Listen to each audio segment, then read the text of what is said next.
नमस्कार, स्वागत है आपका विंध्य भारत में। मैं आपके साथ साक्षी गुप्ता। आइए बढ़ते। प्राण प्रतिष्ठा के बाद पत्रकारों से बात करते हुए आध्यात्मिक जगत गुरु रामभद्राचार्य ने कहा, अभी मैं भावुक हूँ। आज तो मेरी वही स्थिति है जो वनवास से भगवान राम के लौटने के समय वशिष्ठ जी की थी। इससे आगे मैं अब क्या कहूँ। अयोध्या में भव्य राम मंदिर की प्राण प्रतिष्ठा समारोह में शामिल होने के लिए देश की ढेरों प्रतिष्ठित हस्तियां शामिल हुई, जिसमें आध्यात्मिक जगत गुरु रामभद्राचार्य भी शामिल हुए। प्राण प्रतिष्ठा के बाद गुरु रामभद्राचार्य बेहद भावुक नजर आए। प्राण प्रतिष्ठा के बाद गुरु रामभद्राचार्य ने पीएम नरेंद्र मोदी से मुलाकात भी की, साथ ही उन्होंने यह भी भविष्यवाणी की कि वह अगले लोकसभा चुनाव में बड़ी बहुमत के साथ सरकार बनाएंगे। प्राण प्रतिष्ठा के बाद पत्रकारों से बात करते हुए आध्यात्मिक जगत गुरु रामभद्राचार्य ने कहा, अभी मैं भावुक हूँ। आज तो मेरी वही स्थिति है जो वनवास से भगवान राम के लौटने के समय वशिष्ठ जी की थी। इससे आगे मैं अब क्या कहूँ। भव्य राम मंदिर में रामलला की स्थापना के बाद प्रधानमंत्री नरेंद्र मोदी की आध्यात्मिक गुरु रामभद्राचार्य से मुलाकात हुई। इस मुलाकात के दौरान पीएम मोदी ने आपसे क्या कहा,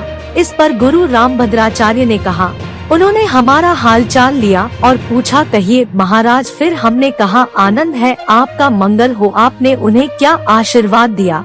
इस पर गुरु रामभद्राचार्य ने कहा, प्रसन्न रहिए, आप सफल होइए।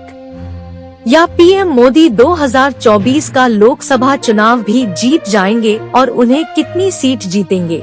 इस पर आध्यात्मिक गुरु रामभद्राचार्य ने कहा, हाँ, वो चुनाव आराम से जीत जाएंगे। उन्हें इस बार 350 से ज्यादा सीटें मिलेंगी। प्राण प्रतिष्ठा के बाद अयोध्या के हनुमानगढ़ी मंदिर के पुजारी महंत राजू दास ने इस अवसर के बारे में कहा, जैसे भगवान राम लंका पर विजय प्राप्त करने के बाद अयोध्या आए थे, उसी तरह की यह प्राण प्रतिष्ठा की गई है। आज सांस्कृतिक आजादी का पहला दिन है। आज से देश शुद्ध रूप से सांस्कृतिक रूप से आजाद हुआ है। ऐसे में इस पावन अवसर पर हम जश्न मना रहे हैं, दिवाली मना रहे हैं।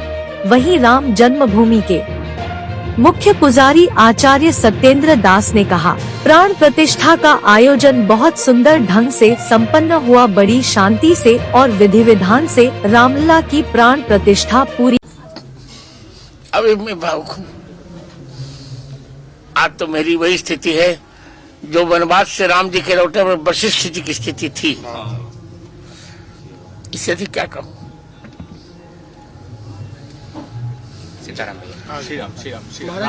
प्रधानमंत्री जी ने आपसे क्या कहा, आपने क्या आशीर्वाद दिया उन्हें? उन्होंने कहा, कहिए महाराज। हमने कहा, आनंद है, आपका मंगल हो। आप देखा नहीं प्रसाद में हाथ में जाते हुए उनको। जी आपका आशीर्वाद ले रहे थे, फिर आपने क्या कहा, कैसे? यही कि प्रसन्न रहिए, सफल होइए। 24 का चुनाव जीत जाएंगे महाराज। 350 सीट से ऊपर आए।